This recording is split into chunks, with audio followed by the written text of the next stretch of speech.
የሉቃስ ወንጌል ምዕራፍ 22 ፋሲካም የሚባለው የቂጣ በዓል ቀረበ። የካህናት አለቆችና ጻፎችም እንዴት እንዲያጠፉት ይፈልጉ ነበር፣ ሕዝቡን ይፈሩ ነበርና። ሰይጣንም ከ12ቱ ቁጥር አንዱ በነበረው የአስቆርቱ በሚባለው በይሁዳ ገባ። ሄዶም እንዴት አሳልፎ እንዲሰጣቸው ከካህናት አለቆችና ከመቅደስ አዛዦች ጋር ተነጋገረ። እነርሱም ደስ አላቸው፣ ገንዘብም ሊሰጡት ተዋዋሉ። እሺም አለ። ሕዝብም በሌለበት አሳልፎ እንዲሰጣቸው ምቹ ጊዜ ይፈልግ ነበር። ፋሲካንም ሊያርዱበት በሚገባው የቂጣ በዓል ደረሰ። ጴጥሮስና ዮሐንስም ፋሲካ እንዲበላ ሄዳችሁ አዘጋጁልን ብሎ ላካቸው። እነርሱም ወዴት እናዘጋጅ ዘንድ ትወዳለህ አሉት። እርሱም አላቸው፣ እነሆ ወደ ከተማ ስትገቡ ማድጋ ውሃ የተሸከመ ሰው ይገናኛችኋል። ወደሚገባበትም ቤት ተከተሉት። ለባለቤቱም መምህሩ ከነ ደቀ መዛሙርቴ ጋር ፋሲካ የምበላበት የእንግዳ ቤት ክፍል ወዴት ነው ይልሃል በሉት። ያም በደርብ ያለውን የተነጠፈ ታላቅ አዳራሽ ያሳያችኋል። በዚያም አሰናዱልን። ሄደውም እንዳላቸው አገኙና ፋሲካን አሰናዱ። ሰዓቱም በደረሰ ጊዜ ከ12ቱ ሐዋርያት ጋር በማዕድ ተቀመጠ።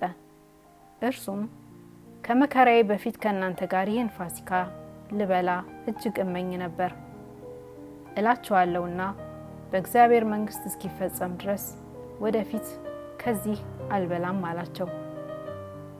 ጽዋንም ተቀበለ፣ አመስግኖም ይህች እንካችሁ በመካከላችሁም ተካፈሉት እላችኋለሁና የእግዚአብሔር መንግሥት እስክትመጣ ድረስ ከአሁን ጀምሮ ከወይኑ ፍሬ አልጠጣም አለ። እንጀራንም አንስቶ አመሰገነ፣ ቆርሶም ሰጣቸውና ስለ እናንተ የሚሰጠው ሥጋዬ ይህ ነው፣ ይህን ለመታሰቢያ ያድርጉት አለ። እንዲሁም ከራት በኋላ ጽዋውን አንስቶ እንዲህ አለ፣ ይህ ጽዋ ስለ እናንተ የሚፈሰው በደሜ የሚሆን አዲስ ኪዳን ነው። ነገር ግን አሳልፎ የሚሰጠኝ እጅ እነሆ በማዕድ ከኔ ጋር ናት። የሰው ልጅስ እንደተወሰነው ይሄዳል፣ ነገር ግን አልፎ ለሚሰጥበት ለዚያ ሰው ወዮለት። ከእነርሱም ይህን ሊያደርግ ያለው ማን እንደሆነ እርስ በርሳቸው ይጠያየቁ ጀመር። ደግሞ ማናቸውም ታላቅ ሆኖ እንዲቆጠር በመካከላቸው ክርክር ሆነ። እንዲህም አላቸው፣ የአሕዛብ ነገሥታት ይገዟቸዋል፣ በላያቸውም የሚሰለጥኑት ቸርነት አድራጊዎች ይባላሉ። እናንተ ግን እንዲህ አትሁኑ። ነገር ግን ከእናንተ ታላቅ የሆነ በመካከላችሁ እንደ ታናሽ የሚገዛም እንደሚያገለግል ይሁን። በማዕድ የተቀመጠ ወይስ የሚያገለግል ማናቸው ታላቅ ነው? የተቀመጠው አይደለምን? እኔ ግን በመካከላችሁ እንደሚያገለግል ነኝ። ነገር ግን እናንተ በፈተናዎቼ ከኔ ጋር ጸንታችሁ የኖራችሁ ናችሁ።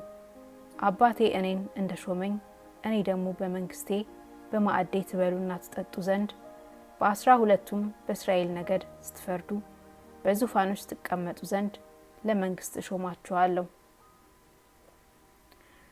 ጌታም ስምዖን ስምዖን ሆይ እነሆ ሰይጣን እንደ ስንዴ ሊያበጥራችሁ ለመነ። እኔ ግን እምነትህ እንዳይጠፋ ስላንተ አማለድሁ። አንተም በተመለስክ ጊዜ ወንድሞችህን አጽና አለ። እርሱም ጌታ ሆይ ወደ ወህኒም ወደ ሞትም ካንተ ጋር ለመሄድ የተዘጋጀሁ ነኝ አለው። እርሱ ግን ጴጥሮስ ሆይ እልሃለሁ እንዳታውቀኝ 3 ጊዜ እስክትክደኝ ድረስ ዛሬ ዶሮ አይጮህም አለው። ደግሞም ያለ ኮረጆና ያለ ከረጢት ያለ ጫማም በላኳችሁ ጊዜ አንዳች ጎደለባችሁን አላቸው። እነርሱም አንዳች እንኳን አሉ። እርሱም አሁን ግን ኮረጆ ያለው ከእርሱ ጋር ይውሰድ፣ ከረጢትም ያለው እንዲሁ፣ የሌለውም ልብሱን ሸጦ ሰይፍ ይግዛ እላችኋለሁና ይህ ከአመፀኞች ጋር ተቆጠረ ተብሎ የተጻፈ በእኔ ሊፈጸም ግድ ነው። አሁን ስለ እኔ የሚሆነው አሁን ይፈጸማልና አላቸው። እነርሱም ጌታ ሆይ እነሆ በዚህ 2 ሰይፎች አሉ አሉት። እርሱም ይበቃል አላቸው። ወጥቶም እንደ ልማዱ ወደ ደብረ ዘይት ሄደ። ደቀ መዛሙርቱም ደግሞ ተከተሉት። ወደ ስፍራውም ደርሶ ወደ ፈተና እንዳትገቡ ጸልዩ አላቸው። ከእነርሱም የድንጋይ ውርወራ የሚያህል ራቀ። ተንበርክኮም አባት ሆይ ብትፈቅድ ይህችን ጽዋ ከኔ ውሰድ፣ ነገር ግን የኔ ፈቃድ አይሁን ያንተ እንጂ እያለ ይጸልይ ነበር። ከሰማይም ወጥቶ የሚያበረታው መልአክ ታየው። ፈራ፣ መላልሶም ጸለየ። ወዙም በምድር ላይ እንደሚወርድ እንደ ደም ነጠብጣብ ነበረ። ከጸሎትም ተነስቶ ወደ ደቀ መዛሙርቱ መጣና ከሐዘን የተነሳ ተኝተው ሲያገኛቸው ስለምን ትተኛላችሁ? ወደ ፈተና እንዳትገቡ ተነስታችሁ ጸልዩ አላቸው። ገናም ሲናገር እነሆ ሰዎች መጡ። ከ12ቱ አንዱም ይሁዳ የሚባለው ይቀድማቸው ነበር። ሲስማውም ወደ ኢየሱስ ቀረበ። ኢየሱስ ግን ይሁዳ ሆይ በመሳም የሰውን ልጅ አሳልፈህ ትሰጣለህን? አለው። በዙሪያውም የነበሩት የሚሆነውን ባዩ ጊዜ ጌታ ሆይ በሰይፍ እንምታቸውን? አሉት። ከእነርሱም አንዱ የሊቀ ካህናቱን ባሪያ መጥቶ ቀኝ ጆሮውን ቆረጠው። ኢየሱስ ግን መልሶ ይህንስ ፍቀዱ አለ። ጆሮንም ዳብሶ ፈወሰው።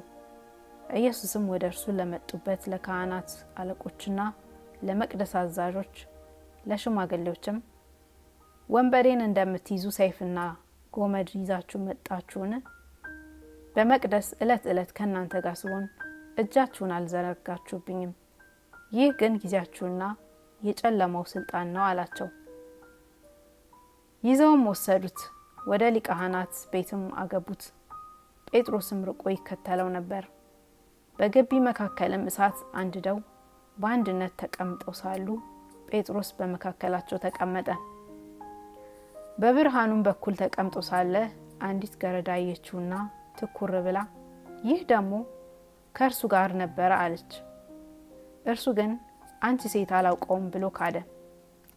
ከጥቂት ጊዜም በኋላ ሌላው አይቶት አንተ ደግሞ ከእርሱ ወገን ነህ አለው።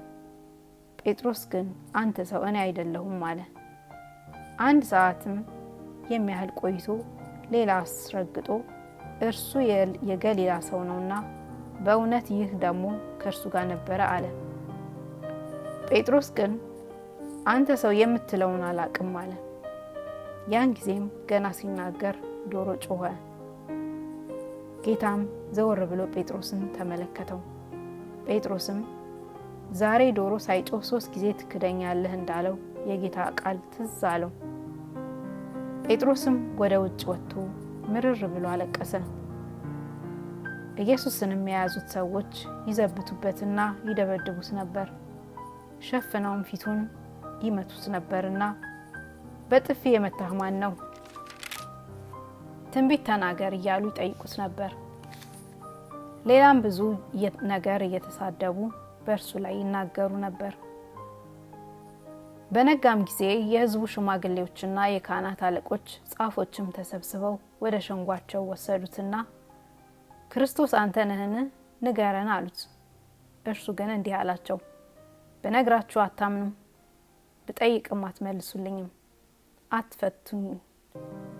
አትፈቱኝምም። ነገር ግን ከአሁን ጀምሮ የሰው ልጅ በእግዚአብሔር ኃይል ቀኝ ይቀመጣል። ሁላቸውም እንግዲያስ አንተ የእግዚአብሔር ልጅ ነህን? አሉት። እርሱም እኔ እንደሆንኩ እናንተ ትላላችሁ አላቸው። እነርሱም ራሳችን ከአፉ ሰምተናልና ከእንግዲህ ወዲህ ምን ምስክር ያስፈልገናል? አሉ።